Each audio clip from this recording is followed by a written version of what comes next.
Hey everyone, Dr. Richard Lai here with Study Acupuncture With Me. I have a personal story for you about Plum Pit Qi. That's the topic of today's episode. So back in 2019, I got to understand this pattern very, very deeply on a personal level when my daughter was born, my first child.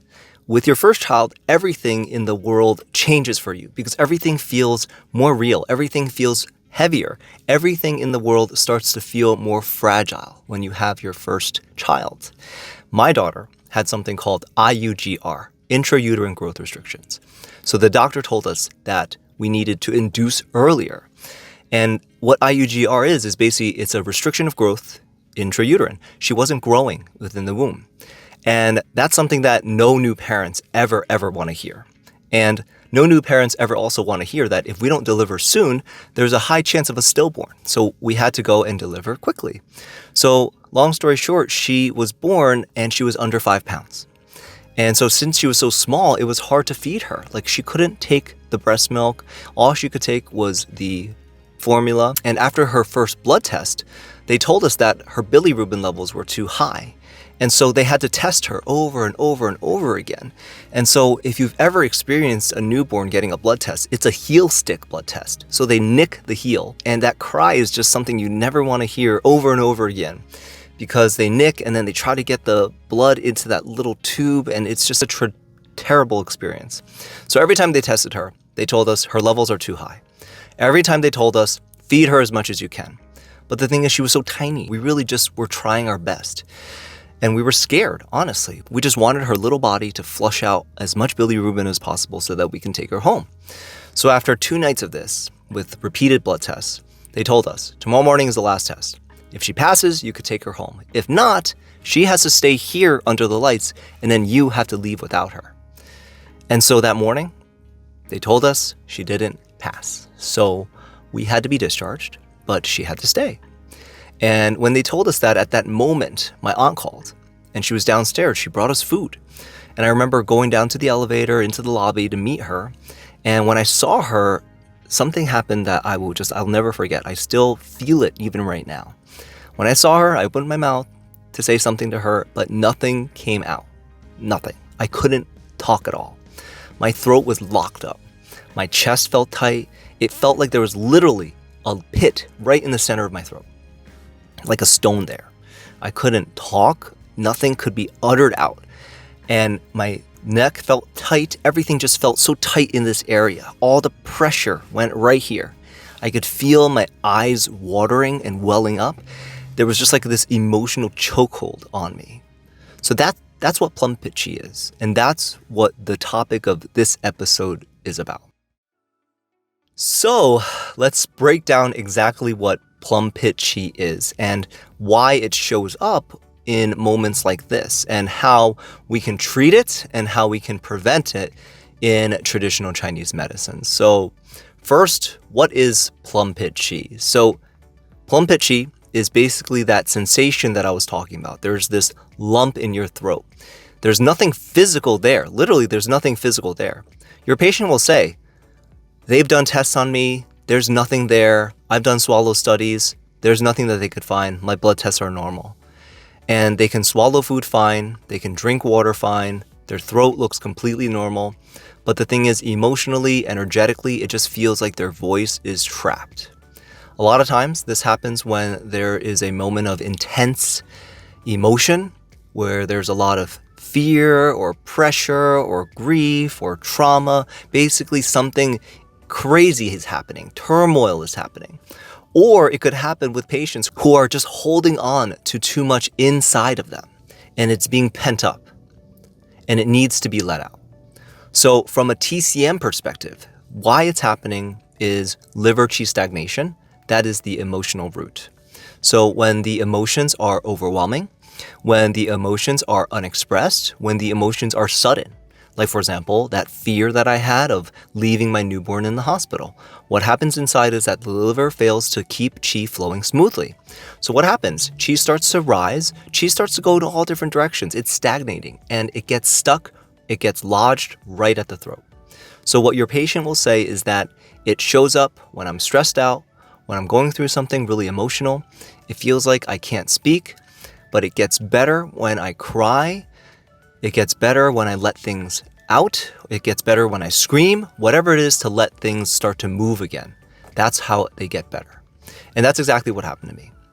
The other part of it is phlegm. So once qi starts to stagnate in the body, fluids stop transforming, and what happens? It turns into phlegm. So that phlegm plus the qi, it gets lodged right at the throat. So that's plum pit. So now as an acupuncturist, how do we diagnose this? Though one thing that we could look for is on the tongue. So we will see a greasy tongue coat, which is indicative of the phlegm. We will see red edges in the tongue, which is indicative of liver qi stagnation. Sometimes the tongue will also be pale, which could be a result of spleen qi deficiency as well.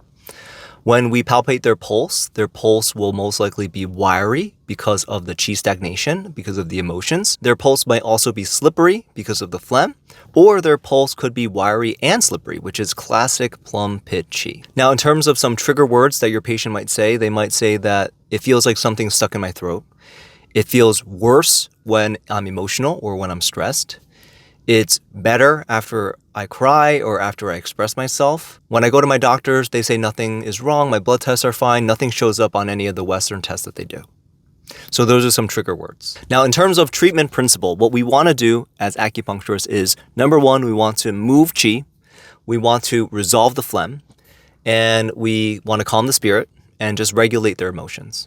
So great acupuncture points for plum pit qi is Ren 22, because it can open the throat, it can descend qi. That motion of bringing the needle down helps to descend qi. Ren 17 is a great one as well. It opens the chest. It helps to open up emotions. It helps to get things off the patient's chest. PC6 is a good one as well. It helps to regulate the chest, helps to regulate qi, helps to calm any anxiety. You can also use something like liver 3 that helps to smooth out some liver qi. Stomach 40 is also a really good one because it's a transforming phlegm point. And yeah, those are some pretty good ones. So some lifestyle modifications we can tell the patient to do is to make sure they eat warm foods and to avoid cold drinks, because cold, when they ingest cold, it can make more phlegm. We can recommend that they address any of the emotions that they're not dealing with, whether that's through talk therapy, talking to a friend, journaling, venting in any way, whether it's to a friend, to a family member, or even just to themselves. If they feel like they're going to cry, cry. Let them cry. Tell them to give themselves permission to cry. Don't swallow your emotions. Let it out. Or you can guide them through some breathing, some deep, slow breathing. You can use like a 4-4-6 pattern, which is a good pattern for descending qi. You could use the box method for breathing as well. That can help with descending qi as well. Another big recommendation is just to tell them to move their body, because they need to move qi. When they move their body, they will move qi. So they can walk, they can stretch, they can go on a treadmill, they can go on a bike, they could do qigong, they could do tai chi, anything to keep qi moving. And then, of course, they need to support their spleen, because the stronger their spleen is, the less phlegm, because they will be transforming and transporting everything. And then, of course, going to acupuncture routinely, even if it's once a month or twice a month, just to prevent recurrence. So those are the big things, basically just to help them manage their stress, tell them to not suppress their emotions, and help them to make sure that their diet is regular, that they're eating warm foods, they're eating at regular times, they're staying warm overall, they're moving their qi, and they are seeking the right support during the really heavy moments in their life. And just to remind them that they are not alone. We're all in this together. We are all literally human beings, and we're all on this earth for a finite amount of time. We're on this earth for, less than 100 years. And so during that less than 100 years, why not create connections with each other? Why not do everything that you can to build a positive life around you? Why not let out your emotions? Why not help each other? We're all on this earth together. We should build a positive environment around us. We're all little children at one point. If we see each other, I really think that if we see each other as little children, we were all little children. We just wanted to play. We just wanted to feel safe. We just wanted to have a warm bed to sleep in, a toy to hold. That's all. And when we grow up, I really don't think we've lost that. We still want a warm bed to sleep in.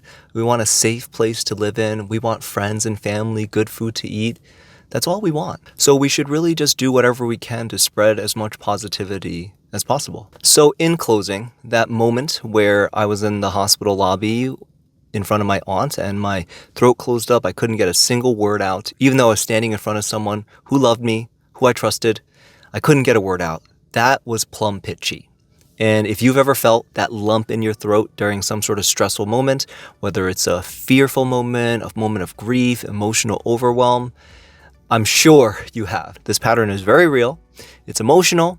It feels very physical, but it is treatable. In TCM, we approach it from both the body, we approach it also from an emotional perspective. So make sure you breathe, make sure you speak, make sure you move through life, get exercise, move qi so you can move through life freely again. All right, everyone, that was it. So that was a short explanation of Plum Pit Qi.